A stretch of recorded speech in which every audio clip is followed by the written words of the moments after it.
Thank you all so much for coming. I really appreciate it. And speaking of thanks, I want to get this out of the way so I don't forget. Two people. First of all, I want to thank Greg Edelman of Exposed Studio and Gallery. He is very generous about making this space available for receptions and gatherings such as this. And also, of course, this place is a great way to expose LGBT artists in town and have them have a place where their works can be displayed and hopefully sold and all that. So I know most of you have already been wandering around looking at what's available here, but please make sure you admire some of the artwork before you leave. And if there's any piece that speaks to you, and it says, "Will you take me home?" I'm sure he would be happy to facilitate that. And of course, I want to thank my husband, Jeff, who not only does the videography for these events, but just really supports me the entire time. I will bounce ideas off him. He will give me great suggestions. And then, of course, the other thing is, we'll be sitting there eating dinner and I'll be lost in thought and they'll go, "What are you thinking about, Dave?" "My book." and he tolerates that, so I really appreciate that. So what I'd like to do, because I know there are several of you here that are here for the first time, I want to do a very quick tour through each of the books I've written so far. They are a series. Now each one can stand on its own all right, but they're best enjoyed as a series because it takes a cast of characters, and some people kind of move in and out of the stories, but it takes a cast of characters and it deals with different chapters in their lives, starting when they're like 17-year-old high school juniors, and by the time my 6th book is done, they'll be in their early 30s. So people may wonder, why does this book start off in 2007?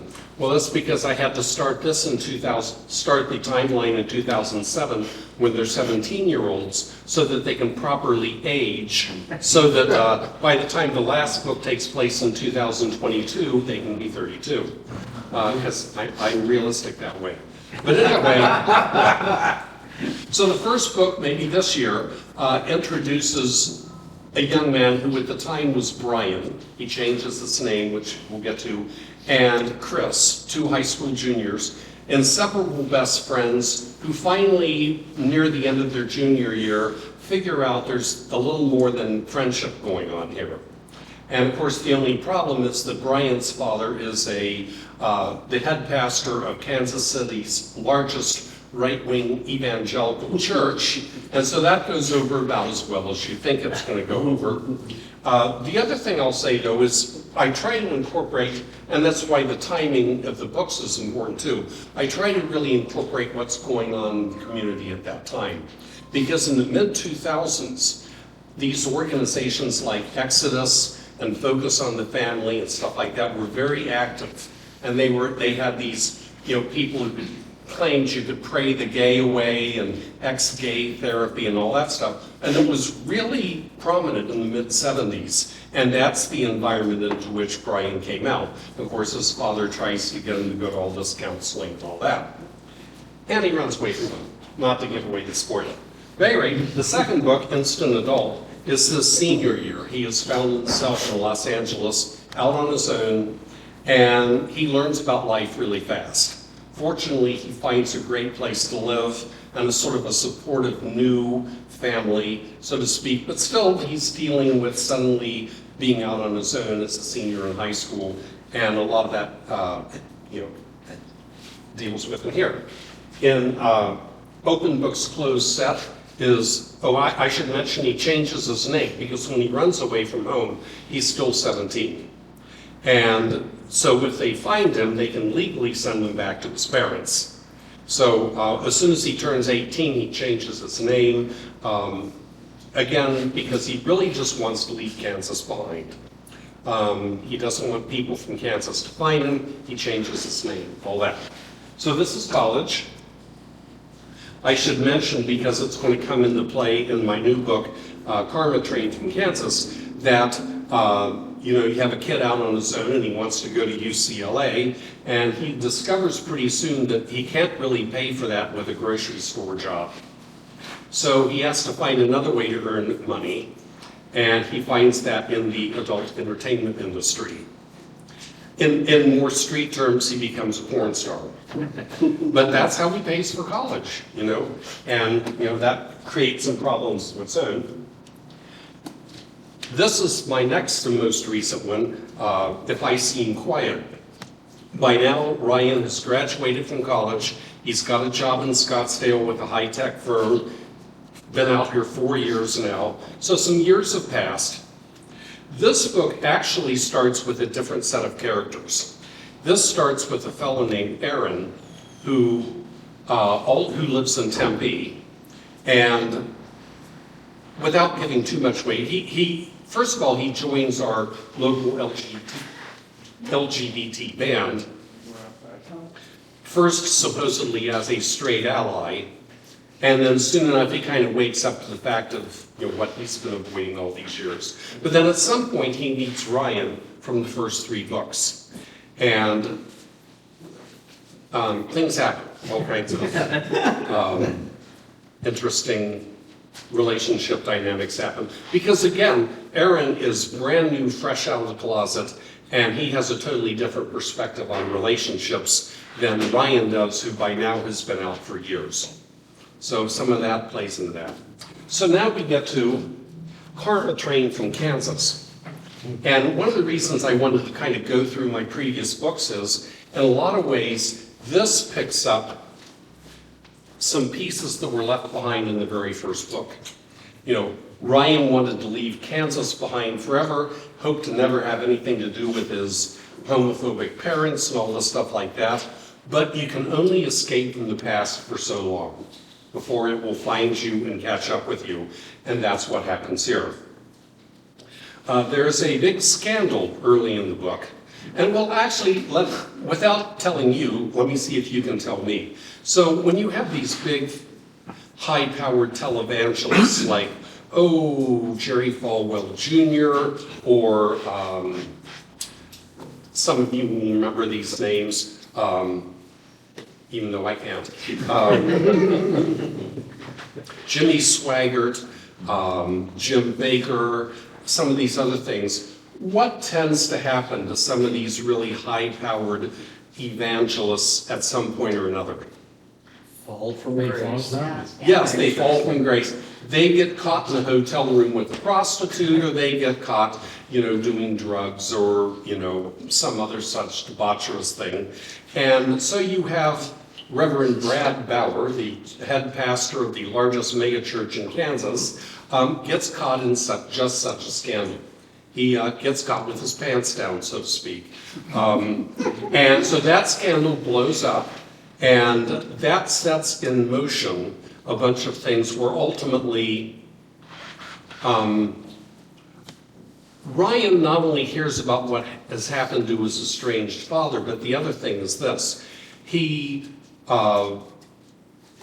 I mentioned at the beginning that his boyfriend, Chris, and when Brian ran away from home, that meant he had to run away from Chris too. In the meantime, Chris went off to college, met a boyfriend. They've been together like 8 years. Ryan now has Aaron, and he gets an email from Chris, and I kind of teased this at the very end of If I Seem Quiet. He gets an email from Chris saying, hey, we're going to be out in your area over Labor Day weekend. Can we get together for lunch?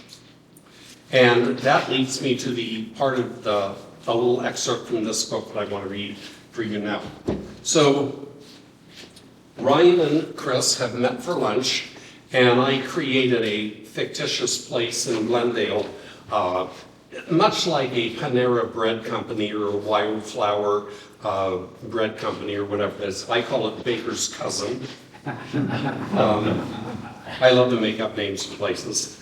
So they've met, and of course there was initial apprehension. They're thinking, I haven't really seen this person for 8 years.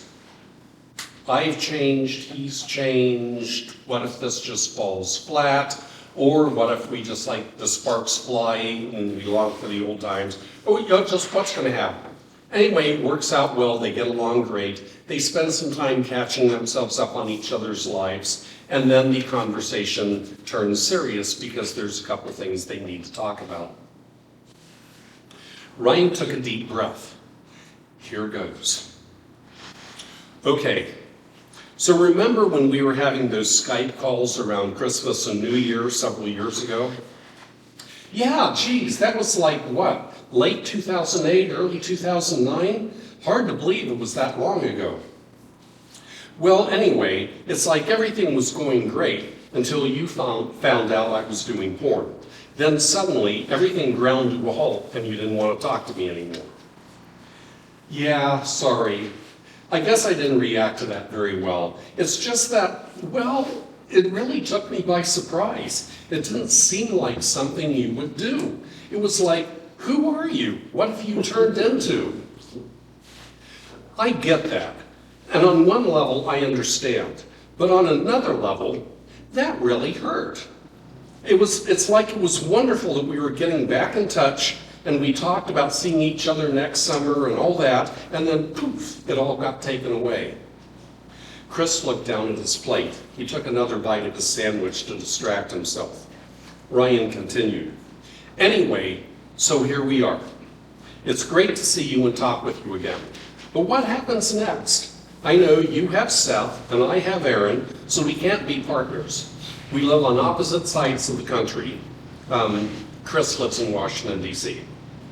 We live on opposite sides of the country, so we can't hang out together like we did in high school, but I still want to have you in my life. At least we can be in touch now and then. I'd love to be friends again, but I don't want to invest the emotional energy and get my hopes up, only to have you drop out of sight again. What do you want out of this? And can you accept the fact that I used to do porn, or is that still going to get in our way? Chris took a few seconds to think about what he was going to say and how he wanted to say it. I want us to be friends again, too. And yeah, it's not going to be like it was in high school, but I'd like to stay in touch. Are you on Facebook? No. Everyone keeps telling me I should get on Facebook, but I don't want to. It seems like such a waste of time. The other guys in my house in LA have Facebook pages, and it looked like most of what people posted was stupid shit. But even with all the stupid shit, you can still keep up with people. Ryan said, well, I'll think about it. But we can still send emails and talk on the phone every so often, and I liked those Skype calls. Yeah, we can do that. I come out to Phoenix with Seth once or twice a year to see his family, at least for Christmas or Thanksgiving, so we can work in time for a visit. I'd like that. So, you're okay with the porn thing? Yeah, I guess, especially since you're not doing it anymore. And I totally get that you had to do it to pay for college. So yeah, I'm cool with it. Besides, sitting here talking to you now, I can still tell you're the same old Ryan I used to know and love. Really? I think I've changed a lot. Well, I have too. I guess that's to be expected. People change as they get older. But I guess part of loving someone is embracing how they change as they go along. Ryan smiled. Thanks. I feel a lot better because you said all that. Good. But since we're having this conversation and we're clearing the air about a few things, I have something I want to get off my chest. Okay. So you know how you said it hurt when I stopped communicating with you after we had those Skype calls?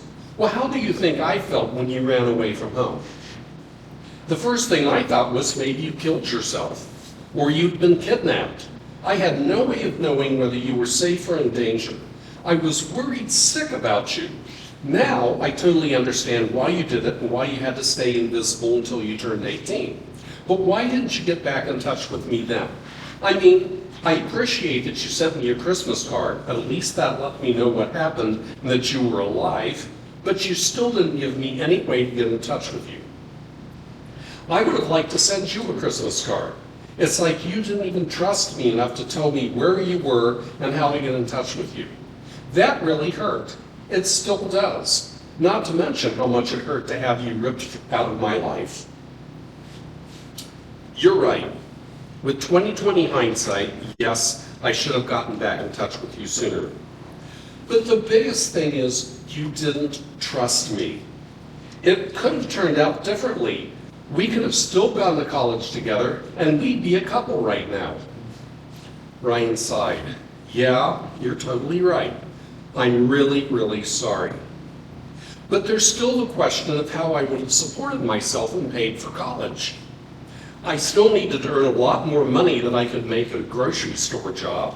I doubt that you would have been cool with me doing porn while we were in a relationship, would you? No, probably not. So what would I have done? And that's the real reason I didn't get back in touch with you sooner. I didn't want to have to tell you I was doing porn because I wasn't sure how you'd react. And well, look how you reacted. Chris sat quietly for a moment to let that sink in. Finally, he said, yeah, I guess that would have been a problem. I'm sure we could have worked something out, but, well, I guess I don't know what. Doing porn made it very hard for me to date anyone or even have regular friendships. Even my relationship with Aaron blew up when he found out. So yeah, that's why I kept it to myself. Chris said, okay, so where are we now? At a baker's cousin restaurant in Glendale. Chris face palmed his forehead and groaned. Oh geez, you haven't changed. You know what I mean. Ryan chuckled, then got serious again. I really want us to be friends again. I want to stay in touch. I want us to be part of each other's lives, even though we're on opposite sides of the country and we both have partners, even if we only talk every now and then. That's what I want to.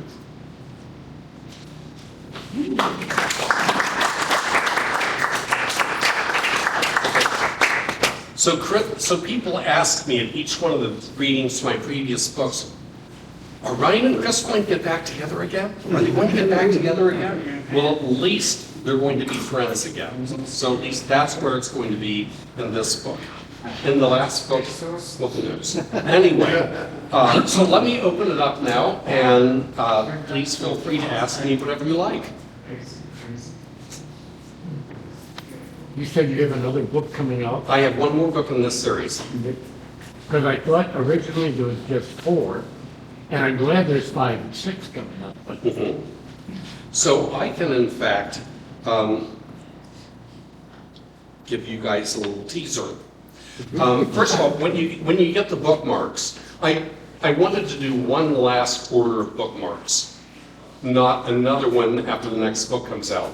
So I've actually already written the 6th book and titled it, and I've come up with a cover and everything. It just needs more editing, and then it'll come out later this year. But this is kind of a play on the fact that the first book is called Maybe Next Year.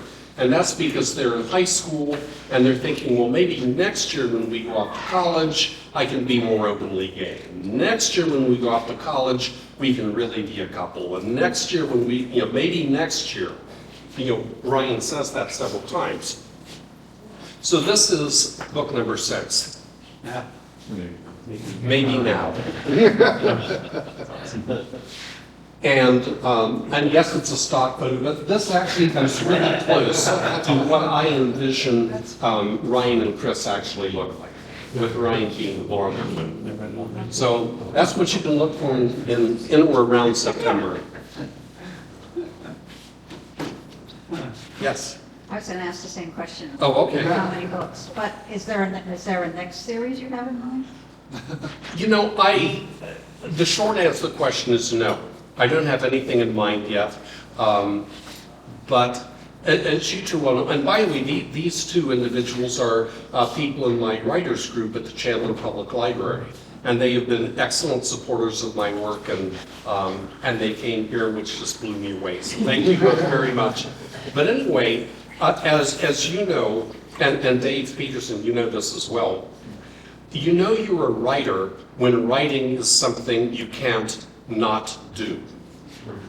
So I'm sure the itch will come along at some point for me to do more writing.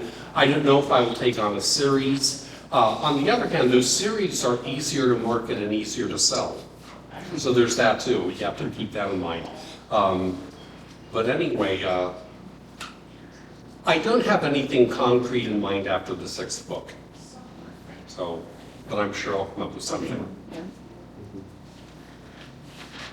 Yes. Why'd you pick Kansas?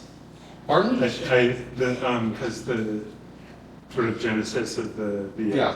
Why did I pick Kansas? It was actually totally random, but I just wanted some place that was kind of conservative, middle America. So yeah, there was no other reason I picked Kansas. I'm not from there originally, I'm from Ohio. I just picked it because I thought it would be typical of the environment that Brian would be coming from.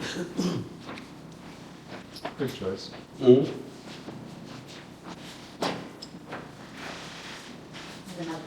Yes. When did you first start writing the first book? So what's the time span between Yeah. writing? Interesting story about that. I actually started writing this book first. And I mentioned that the main character of this book is a fellow named Aaron. And to kind of answer a second question no one has asked yet today, are any of these characters autobiographical? Aaron is in certain ways, because he's originally from Ohio. He played trombone. He went to Ohio State. He was in the Ohio State marching band. He ended up in Tempe because he wanted to move someplace warm and sunny. All those things he has in common with me. Okay, the similarity kind of ends there. But anyway, I started on this book first. And him coming out, and he almost accidentally meets somebody in the LGBT band out here. That guy invites him to a concert. He kind of says, "Oh, I miss playing my trombone. I want to play my trombone again." So he joins the band, and all that gets rolling. And then he meets this Ryan guy that has a very complicated past. And as I was developing Ryan's character, I thought, this guy has such an interesting backstory. I need to put this book on hold, write his backstory, and then bring him up to the point where he meets Aaron. And that turned into 3 books. So this one actually started. Now to your question as to when I started writing this, I think it was in late 2017. So, yeah.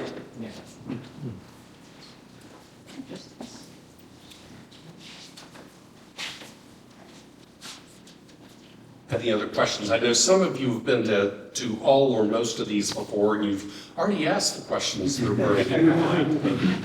Yes, Tyler? So I'm guessing that's pretty different than what other people are working on in the writing group at the public library. Yes, What does that mean? let's just say that really every author is bringing in their own projects, and they're all different. So yeah, mine are different from theirs and everybody else's, but everyone else's are different and unique too. But it's a great group because sort of the structure of it is we will come in and we'll read like maybe 4 or 5 pages from our book. And then everybody else will offer critiques. And it's very positive. I mean, sometimes, people say, yeah, I thought, this was too wordy or that wasn't clear or whatever. But overall, it's very constructive and very positive. So there have been times when I've wondered, okay, what piece of my book should I bring in to read because I don't want to offend anybody? It has turned out that this group has been pretty hard to offend. They've actually been really supportive, so that's great. I mean, one of the other rules too is there's no prohibition on adult language or adult situations. I mean, nobody brings in erotica, but still. We're allowed to use adult words in all situations. So mine's not so much a question, just as an observation. I just love how you explore human relationships through your conversations. You let them really work themselves out. And I love the fact that you don't cut things off, you let them really work at it and really work together to see what's gonna happen. Thank you. It's a wonderful thing. Yeah. You know, there's one portion of this book that I did bring into the group is the very last chapter. So, you know, I've already kind of alluded to the fact that Ryan's father gets caught up in this scandal. He ends up getting fired from his church and whatever. And he ends up moving out to Phoenix. And there's a reason which I will not spoil for you when you read the book. But at the very end of the book, Ryan and his father finally come face to face. And they have a very difficult conversation, which is the last chapter of this book. And I brought that into the writing group one time. In fact, I remember you saying, "That's gold." I mean, that's just, you know, because these two characters just really aired it out with each other. I mean, mostly Ryan airing it out with his dad, and his dad trying to be contrite and beg forgiveness and reestablish the relationship with his son. But yeah, they really air it out, and it gets pretty emotional. So I was actually pretty happy with how that turned out, and they were very supportive. So. Do you have beta readers to, is it okay? I do for most books. You know, oddly, for this last one, I didn't.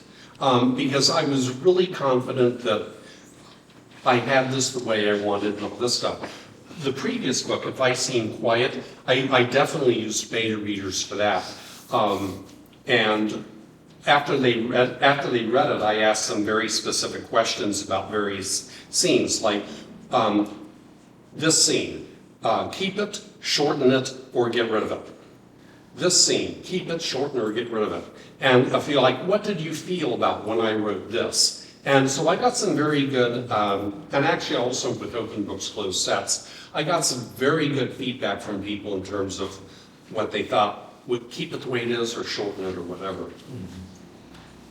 I may be doing that with my last book, because my last book right now is about 135,000 words, which is pretty long. And it's a great book. I mean, That's 2 books, right? yeah, really. I thought about that, cut it into 2 books, but you also have to be mindful of the story arc. And you don't want to leave people like right in the middle of the story.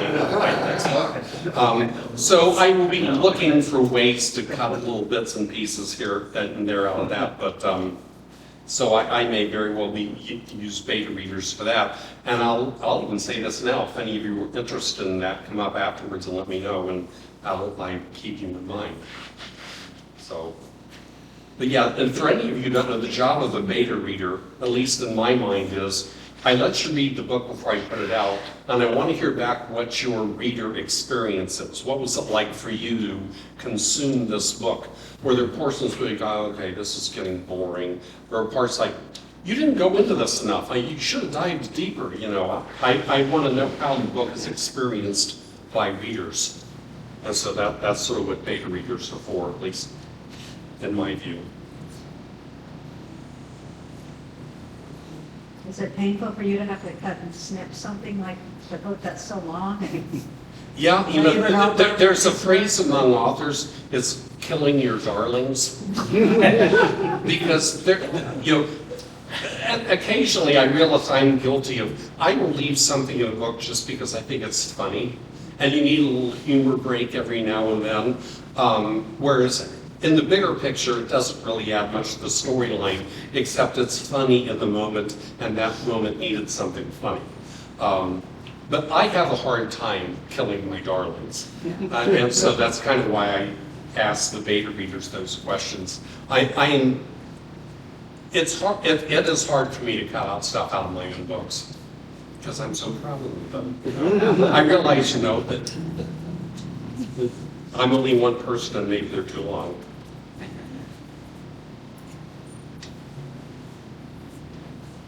Okay, well again, thank you so much. So this is the new one. It's $13.99 if you're interested. The back title, or the back catalog, I've discounted to $10. So if you don't have all the previous books, You can save a few bucks picking them up. I would especially suggest that if you just get one, to maybe next, that's a bad sentence. Perhaps get maybe next year. Simply because so much of the stuff that gets dealt with in the new book is stuff that happened in this book. So even if you just get that, I would suggest it. Anyway, the back catalog is $10. I have my 3 retirement lifestyle books. They're also a little bit discounted. Yes, as Savannah is now showing. The first 2 are $8, and the Quest for Retirement Utopia is $10. So again, thank you. Scott is going to be perfectly happy to take cash or cards or whatever. I would be perfectly happy to sign all your books here and entertain more questions if you want. And by all means, he can drink some more, because otherwise we have to take it out. It's free wine, free. Pardon? Free wine. Free wine, I mean, where else? So I thank you very much, I really appreciate it. Thank you.